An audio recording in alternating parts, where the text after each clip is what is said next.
Boot Hill, Arizona Territory, 1887. The sun had bled out behind the mountains, leaving only a thin red scar along the horizon.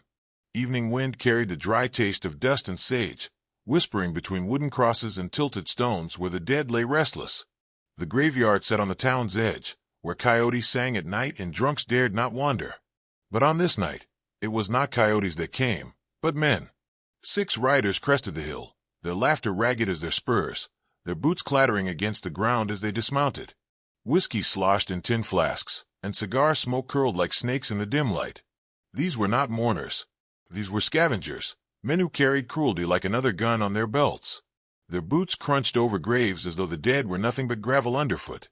One of them, broad-shouldered and scarred, stopped at the tallest headstone.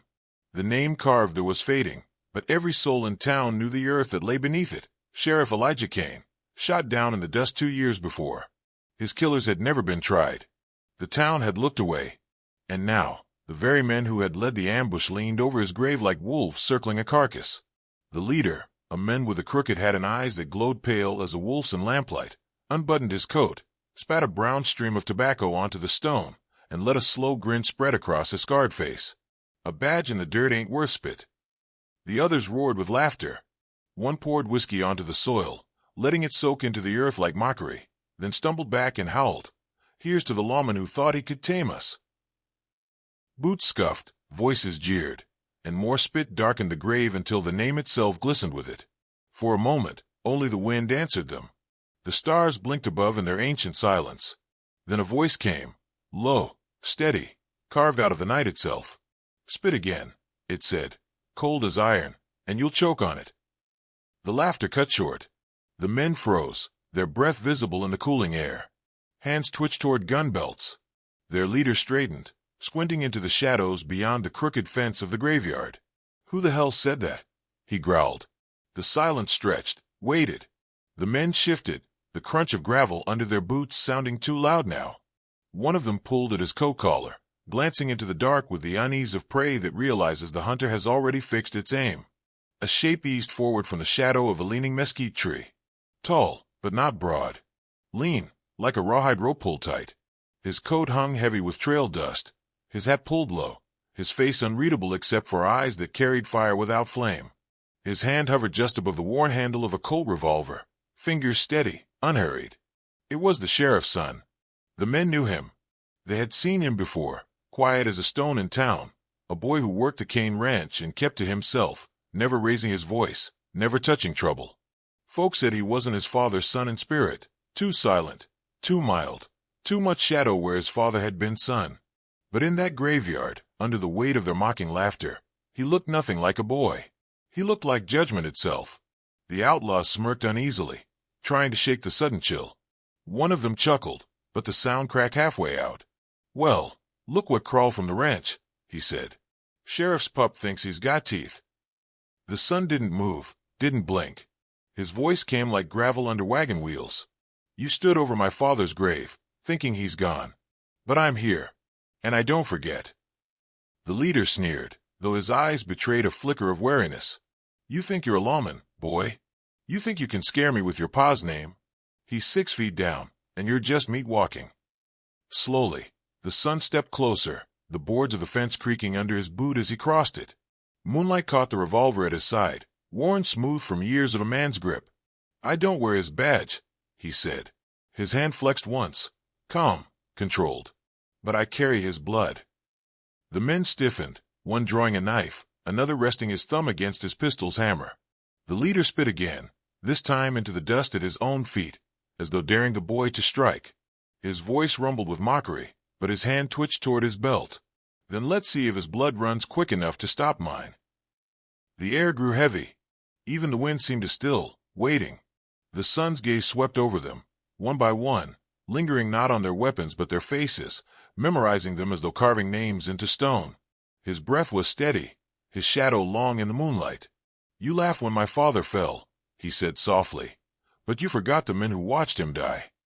One of the younger outlaws cursed under his breath and shifted, nerves making him clumsy. The scrape of his boot on the gravel was a shot in the silence. His hand brushed the iron at his side. The son's revolver cleared leather in a flash of steel. The sound cracked like thunder, but the bullet never touched flesh. Instead, the tin flask in the outlaw's hand spun from his grip, shattered, and clattered into the dirt. Whiskey bled into the dust, the smell sharp in the air. The young outlaw yelped, his hand jerking back from the burn of grazing lead, his eyes wide.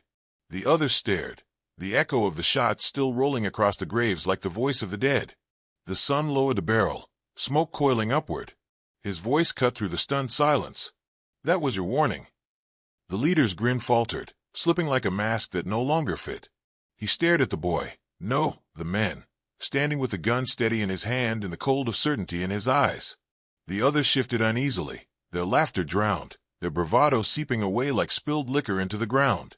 Boodle had grown still again, but the air was heavy now, charged like the moment before a storm breaks.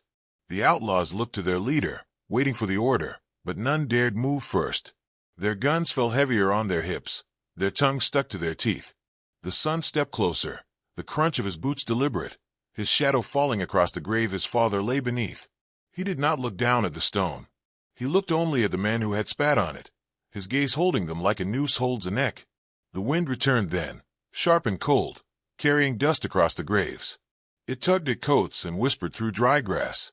In that moment, the son's voice rose, quiet but edged like a blade. "This grave is not yours to foul. Not while I breathe." The leader's jaw clenched. His men shifted, caught between fear and fury. For the first time since they had ridden into the graveyard, none of them laughed. And then the leader took one slow step forward, his hand curling around the butt of his revolver. His eyes narrowed, teeth bared in a wolf's smile. "You're your father's ghost, boy. And tonight, we'll bury you with him." The others drew steel, the sound of hammers cocking sharp in the night air. The son's gun stayed level, his breath steady, his body still as the stone underfoot. He did not flinch, did not falter. The darkness around them seemed to close in, pressing graveyard earth and outlaw boots into one small circle where the past and present collided. And as the outlaws turned, their eyes catching the fire in his, they realized he had been there the whole time, standing not just in the shadow of his father's grave, but in its defense, a gun in his hand and resolve in his soul. The graveyard held its breath, waiting for the first shot to fall. They remembered the sheriff's death, but not the silence that followed it. Sheriff Elijah Kane had been gunned down in broad daylight at the crossroads where the bank met the livery, his body left in the dust as a message. Not a soul in town had stepped forward when it happened. Windows closed. Doors locked. Justice died with him that day. They said the boy saw it, stood there with a saddlebag of supplies, watching the smoke curl from the barrel that ended his father. He never cried. He didn't scream. Just stood still, like a ghost unmoored. Some said it broke him. Others said it built something harder inside. He was just a ranch hand after that. Folks saw him around the Kane place, fixing fences, feeding stock, working alone from sunup to dead of night. No badge. No boots with spurs. Just the same worn duster his father used to wear, and the same silence that clung to him like dust in a drought. A few men mocked him outright, called him grave boy, said he was hiding in his daddy's shadow. He never answered. He just worked. Head down. Always quiet. But he carried the gun. It wasn't for show. The cold peacemaker was the same one his father wore on his hip, the one the town thought buried with a badge. Turns out the boy had taken it before the funeral and holstered it himself. Wore it daily. Oiled it weekly. Practiced with it where no one watched. Because someone did teach him. Up in the shale ridges north of Red Creek lived a mun they called Trapper Finch. Gray hair like steel wire, left ear missing from a knife fight in Deadwood, eyes always squinting like he expected the past to come riding up the next ridge. Most men avoided Finch. Said he was mad. Said he once rode with the Hawthorne gang before he disappeared into the rocks. But the sheriff had trusted him. And the boy did too. At 16, he rode out to Finch's cabin with nothing but the gun and a jug of water. Stayed 3 weeks. Then came back leaner, quieter, and faster. Year after year, he kept riding out. No one asked why. The few who saw him said he didn't talk much, just watched everything. Coyotes. Hawks. The way a rifle kicked in the wind. The way a man's eyes moved when he was lying. The trapper taught him how to shoot, sure, but more than that. How to wait. How to read men. How to draw only once. A slow hand, Finch had once said, pointing at the boy's twitching fingers, is a dead hand. By 22, The boy had outdrawn the trapper. By 23, he could track a man by the way his boot disturbed dry grass. And by 24, he could shoot the wings off a fly without blinking. But he never showed the town. Not until the Outlaws came back. Their boots returned with the same swagger as before, same spurs, same scent of blood and rot. They weren't looking for a fight, just to remind the town it still belonged to them. They drank hard, rode louder, and left dust on every porch. Some called it harassment. Others called it a warning. The boy said nothing. But he was always there. Watching. Waiting. One night, as the saloon spilled whiskey and bad music into the street, the gang pushed too far.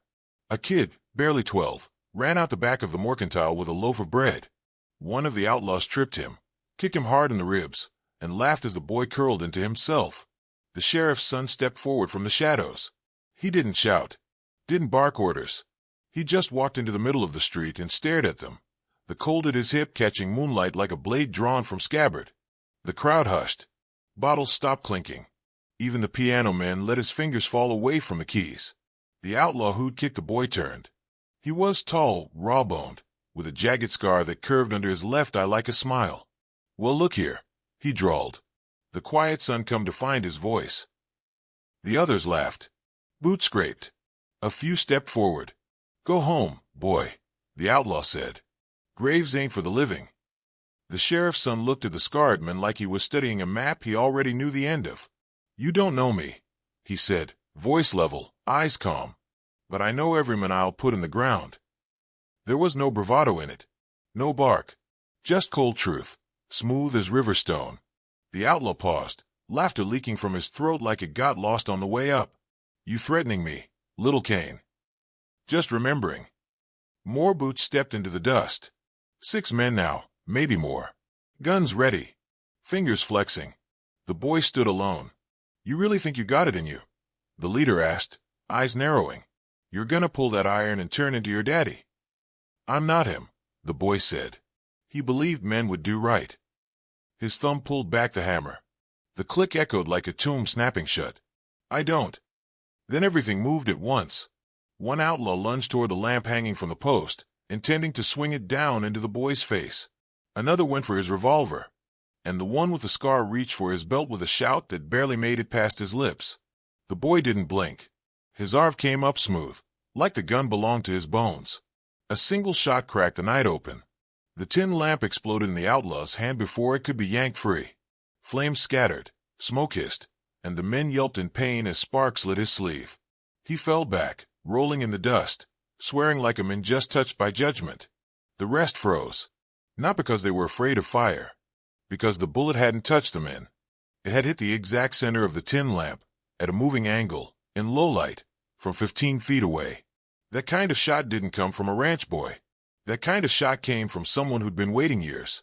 The gang stared, wide-eyed, unsure what beast they had just kicked awake. The boy didn't move. He stood there, smoke rising from his barrel, watching them through the haze like a ghost returned from fire. No one laughed. No one moved. And the sheriff's son said nothing more. His message had already been delivered. The morning after the lamp shattered, the town didn't breathe right. Shutters stayed half-closed. Doors creaked but didn't swing open.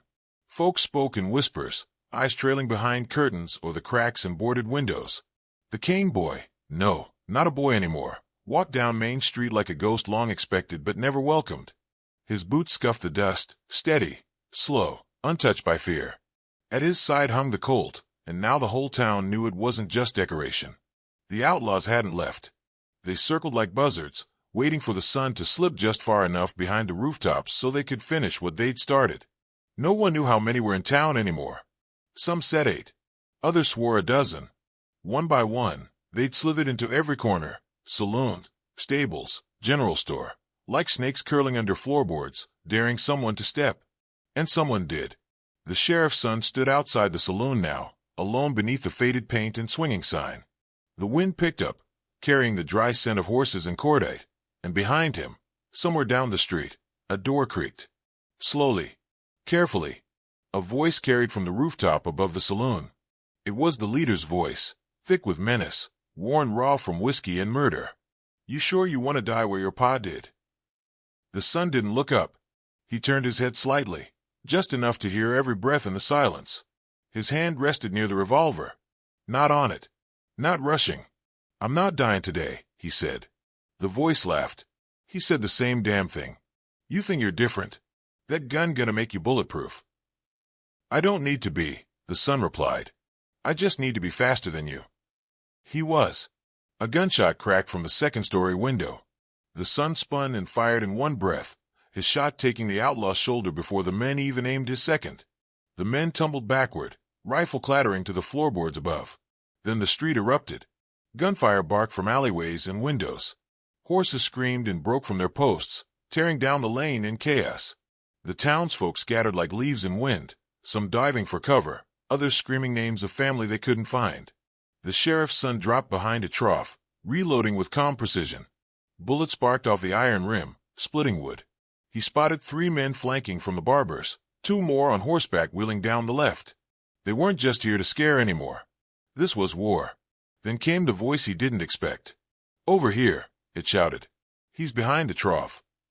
It wasn't one of the gang. It was Levi Bishop, the same Levi who used to bring bread to the Kane Ranch after the sheriff was buried. Levi, the men who said he was like a brother at the funeral. The betrayal cut deeper than the gunfire. The son didn't waste a second. He bolted from cover as bullets chewed the wood behind him, rolled once, came up behind a hitch post, and returned fire. Twice. 2 men dropped. A third screamed, grabbing his leg. The rest scattered for new angles. Smoke curled through the air now, and the saloon's shutters banged as the outlaws regrouped inside. The son turned, blood roaring in his ears, catching Levi's eyes across the chaos. "Your pa's badge didn't save him," Levi spat, gun shaking in his hand. "Won't save you either." The sheriff's son stared at him, jaw tight, voice hard as dried leather. "I ain't wearing his badge." His eyes narrowed. "I'm wearing his blood." He fired. The bullet grazed Levi's gun hand, knocking the pistol clean from his grip. The men screamed, clutching his wrist as he dropped to the ground. The son didn't look again. Instead, he ran toward the saloon, weaving through smoke and ash. Someone had knocked over a lantern inside. Flames were starting to crawl across the floorboards and lick at the curtains. He kicked the batwing doors open with his boot. Inside, the air was thick. Smoke, sweat, blood, gunpowder. Shadows moved behind tables. Glass shattered near the bar. He ducked just as a shot split the mirror behind him. He fired back twice, bullets slamming into the banister. A man stumbled out, coughing blood, collapsed onto the floor with a gurgle. From a staircase, the outlaw leader appeared. Hat gone, eyes wild, face blackened with soot and fury. He carried a shotgun, sawed off, cradled low but ready. The son and the outlaw stared across the room. "Kill the boy," the leader hissed to someone behind him. "Burn the town." Behind the outlaw, another man struck a match and tossed it onto a pool of spilled whiskey. The fire caught instantly, racing across the floor toward the corner of the room. The heat rose. Smoke thickened. Flames licked higher, greedy for breath. The son fired. The shotgun blast came half a second too late. The outlaw's shoulder ripped backward, flesh and fabric torn. He screamed, dropped the gun, and disappeared behind the staircase. The son didn't chase. He ducked, rolled over the counter, and landed hard on the floor behind the bar. Bottles burst around him. Wood splintered. He reloaded, breath sharp in his throat, smoke stinging his eyes. A crash sounded behind him. The fire had reached the beams. The ceiling creaked and sagged. The front doors were now an inferno. The back exit blocked. He was trapped. Somewhere behind the crackling wood and choking haze, boots pounded toward him.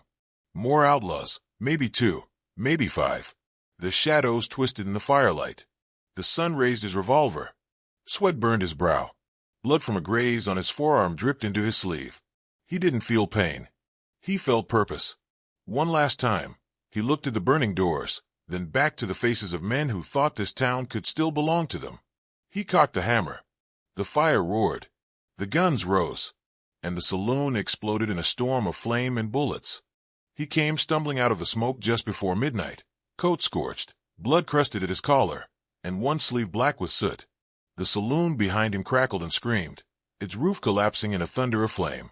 Shadows flickered behind the window glass, then vanished.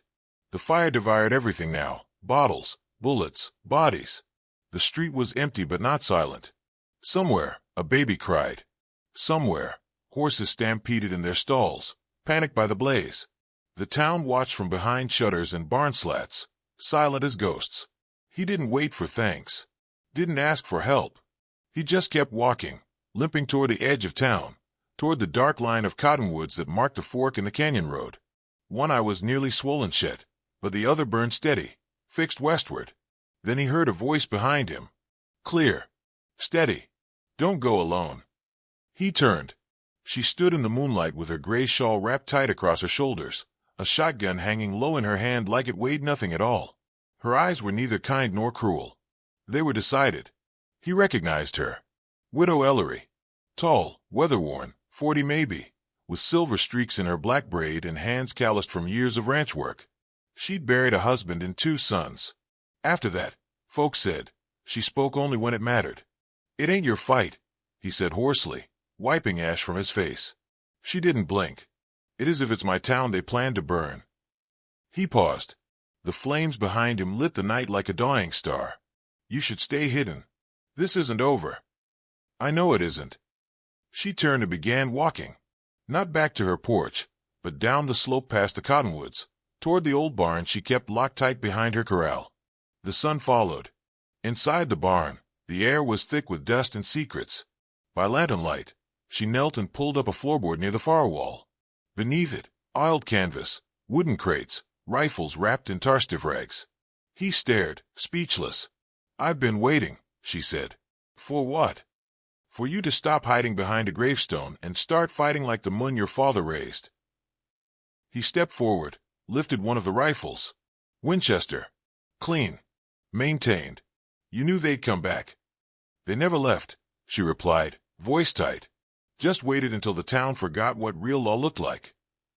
She set a box of ammunition on the bench beside him. Your father, she said, slower now, once found my husband drunk and ready to kill him and over nothing. Could have shot him. Should have. But he didn't. Took his gun, sat with him, kept him from doing something stupid. That man died 5 years later of sickness, not a bullet. She looked him square in the eye. Your father died for this town. But I'll be damned if his son dies alone. He swallowed. Not because he was afraid. He'd moved past fear hours ago. But because something in her voice struck deeper than any bullet could.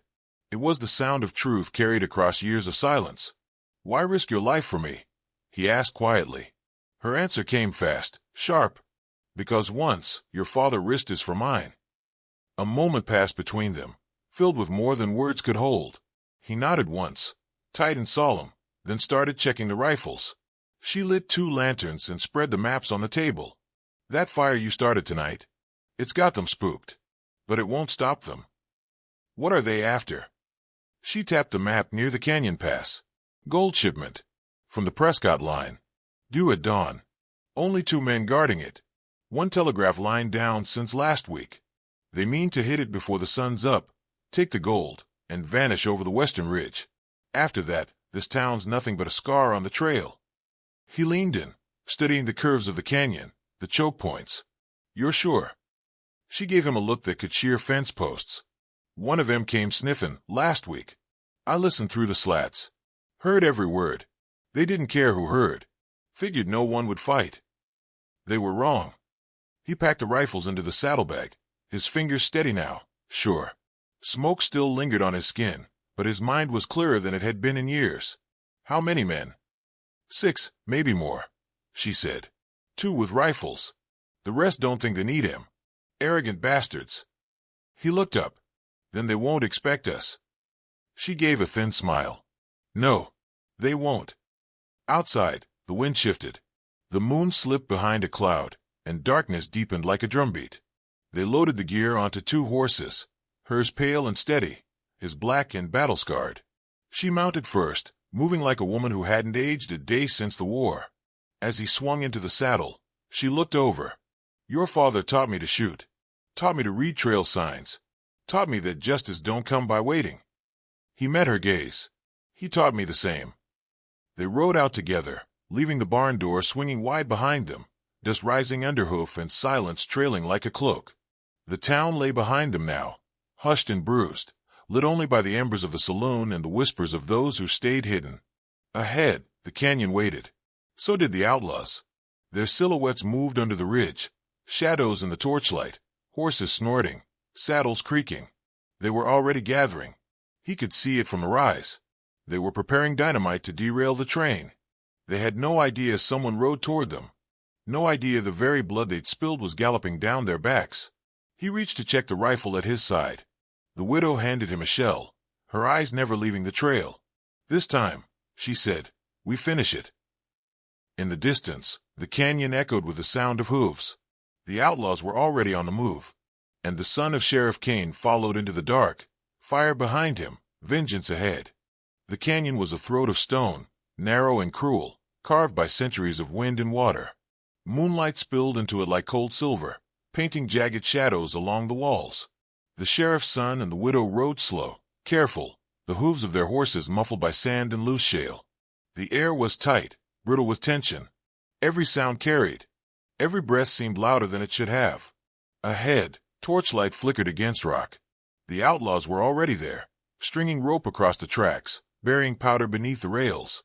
Horses snorted and stamped, their riders' voices harsh whispers that bounced from wall to wall until it was impossible to tell how many men were gathered. The widow eased her horse to a halt, lifted a finger to her lips, and dismounted. He followed, sliding down silently, boots pressing into sand. They tied their horses behind a boulder and crept forward. The canyon twisted once, then opened wide enough to see the ambush set plain. 6 riders, maybe 7, their shadows moving quick as jackals. One held the dynamite bundle, another struck flint against steel. The leader stood tall near the tracks, sawed-off shotgun across his shoulders, face turned to the sky as though daring the moon itself to defy him. The sheriff's son steadied his breathing. His hand rested on the rifle strapped across his back. The widow crouched low beside him, her eyes narrowed, watching every move like a hawk watches rabbits in the field. "We take them quiet," he whispered. She shook her head, whispering back. Quiet ended when they lit the fuse. And then came the voice that cut through them like a knife. "He's here." The shout echoed, loud, desperate. The outlaws jerked their heads, guns rising, eyes narrowing into the shadows. The sheriff's son froze. He knew that voice.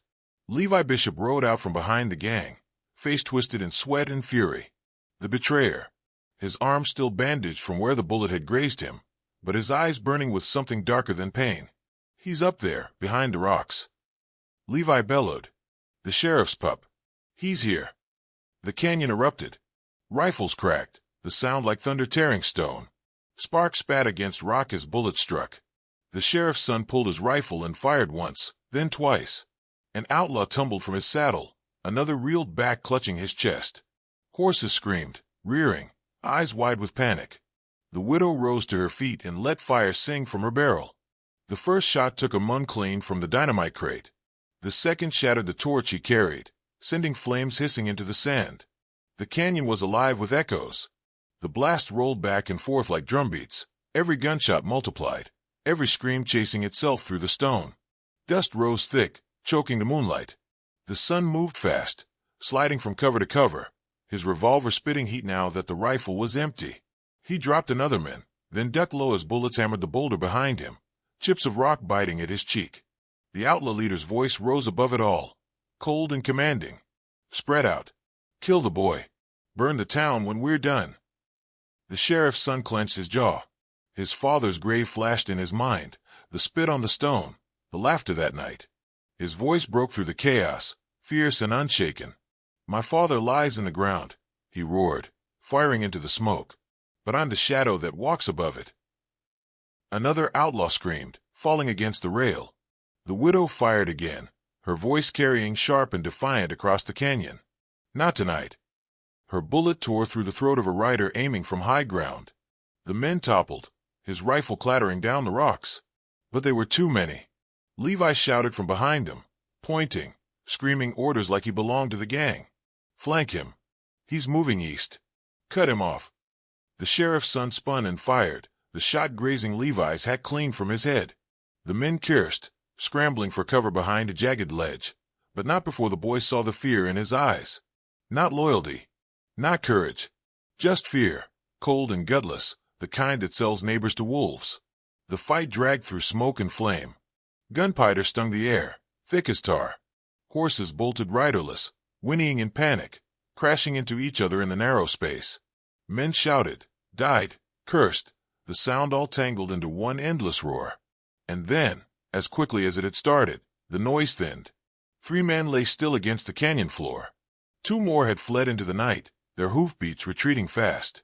The widow reloaded, hands black with powder, breath sharp but steady. The sheriff's son stood in the open now, revolver nearly empty, chest heaving. His eyes found the leader. The outlaw stepped forward through the haze, shotgun raised, blood streaking his shirt from the wound on his shoulder. His eyes burned wild in the moonlight, teeth clenched in a grin that looked more like a snarl. You'll join him before the sun, the leader spat. The canyon grew silent around them. The dust settled. The widow froze, rifle in her hands but lowered, eyes fixed on the 2 men who now stood alone in the smoke. The sheriff's son lifted his revolver. The leader raised his shotgun. No words. No cries. Just silence thick as iron, broken only by the crackle of dying torches and the nervous shuffle of horses too close to fear. The canyon seemed to hold its breath as they faced each other, both guns drawn, both waiting for the world to choose who would walk out alive. The canyon was gray with the first edge of morning, the stars paling as the eastern sky cracked open with the faintest hint of fire. The earth was still, the kind of silence that clings after too much blood has been spilled, when even the birds refused to sing. Smoke hung low in the air, ghostly veils drifting above the bodies left in the dust. Horses stood riderless near the bend, their sides lathered, their eyes wide, as if they too knew what waited for the dawn. The sheriff's son stood opposite the outlaw leader in the hollow of the canyon floor. 10 paces apart, nothing between them but the waiting light. The widow lingered behind, her rifle lowered but ready, her chest rising and falling as she watched with a kind of grim reverence. She knew this moment was not hers to touch. Neither man moved. The outlaw's pale eyes were sharp, cold, his face twisted into a sneer that had carried him through a lifetime of killing. The son's face was calm, carved into lines that belonged to someone older, harder than his years. His revolver was already raised, steady in his hand, smoke from earlier shots still smudging the barrel. They waited. Not for each other, not for courage, both already carried enough steel inside to last 3 lifetimes. They waited for the sun. The outlaw broke the silence first. You think you're him, he growled, his voice echoing off the stone. That grave made you something. But you're just a boy with a dead man's gun. The son's eyes narrowed slightly, but his voice came quiet, steady, stripped of all fury. This was never about vengeance. The outlaw's lip curled. It was about respect, the son said, and for the first time his words cut sharper than his bullets. The widow's breath caught at those words. She saw it then. He wasn't standing for blood. He was standing for memory, for the kind of honor that outlives men, outlives graves. The first sliver of sun crested the ridge. The canyon lit with gold, washing over the stone, touching the tips of the rifles, the steel of the revolver, the sawed-off shotgun in the outlaw's hands. Time itself seemed to draw breath. Then they moved. The outlaw's shotgun lifted, the motion heavy but practiced, his finger pulling for both barrels. The son's revolver flashed upward in one smooth arc, faster than the eye could follow. A single shot shattered the dawn. The echo rolled down the canyon, chasing itself through the rocks until it sounded like the voices of the dead rising in chorus. The outlaw's shotgun never fired. He staggered once, eyes wide, blood blooming dark across his chest. He dropped to his knees, then fell face first into the dust, the shotgun slipping from his grip with a dull thud. Silence followed, heavy and endless. Even the horses stilled. The sheriff's son stood tall, revolver still smoking, breath steady. He lowered the gun slowly, his eyes on the fallen men but his thoughts elsewhere, on the grave at Boot Hill, on the badge that once gleamed against a man's chest, on the way honor can be buried but never killed. The widow stepped closer, her face softened now, though her voice was low and grave. What now? He holstered the revolver with a motion that carried no triumph, only finality. His shoulders sagged, not from weakness, but from the weight lifted at last. He turned his eyes toward the east, where the sun was climbing free of the mountains, spilling light into the canyon, burning away the last of the night's smoke. They spat on the sheriff's grave, he said, his voice carrying through the canyon like thunder rolling across plains, not knowing his son stood behind them with a gun. The words lingered, carved into stone, carried on the morning wind. The widow bowed her head, and the town, though still distant and silent, would soon wake to a dawn that smelled not of fire, but of salvation. The sheriff's son stood alone in the light, revolver resting in its holster, the canyon washed clean by the sun. Behind him, the shadows thinned, and ahead lay a town waiting to be saved, a town that would remember not just the lawman buried in the ground, but the son who rose to defend his name.